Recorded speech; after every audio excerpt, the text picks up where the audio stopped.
the root of this film is about autobiography. But in the end, very little is, because you know, you use incidents, emotions, imaginations that you know that drag you back from to those days. But then you pass them on. You pass them on to actors. You transcribe it in some kind of storytelling.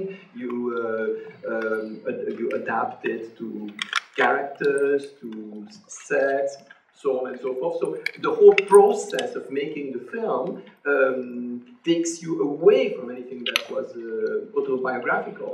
When I was making Carlos, I was functioning also on a certain level, not so much as a historian, as some kind of, not so much as a journalist, but as some kind of historian. I was trying to get things right from a historical perspective. But when I finished making it, I realized that something was missing, which was myself and my experience of growing up in those years. And as much as Carlos was the dark side of the 70s, this is not so much as the brighter side of the 70s, but still, it has something that has to do with the idealism of those years, with the naivety, and some of the beauty of it, which might be in many ways still relevant.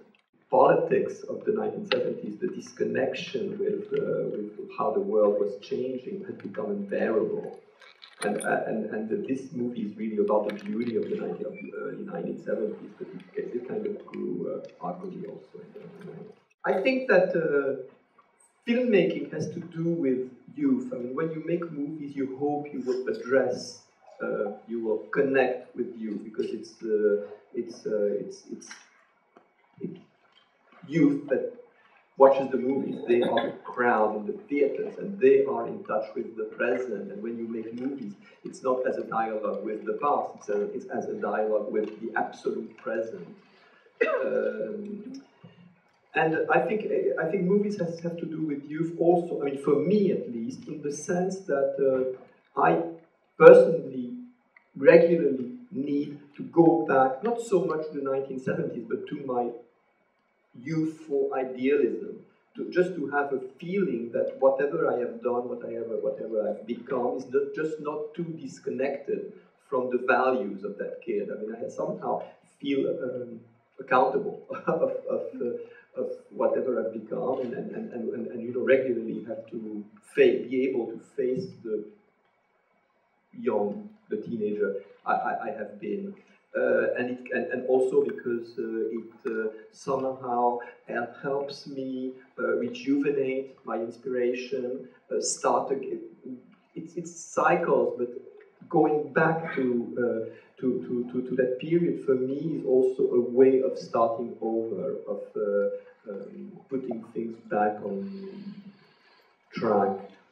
I am not nostalgic about the 1970s. I mean, I'm not nostalgic about my youth. I thought that youth, my teenage years, my youth were like for, I think, any of us, a very confused period, very frustrating, lots of anger or indecision.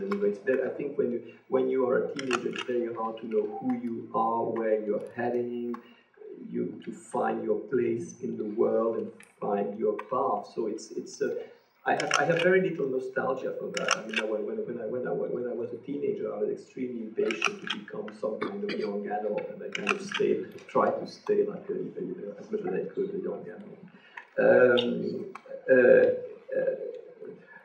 In terms of and also, I think it's very hard to be nostalgic of the 1970s, because I was so happy when they were over.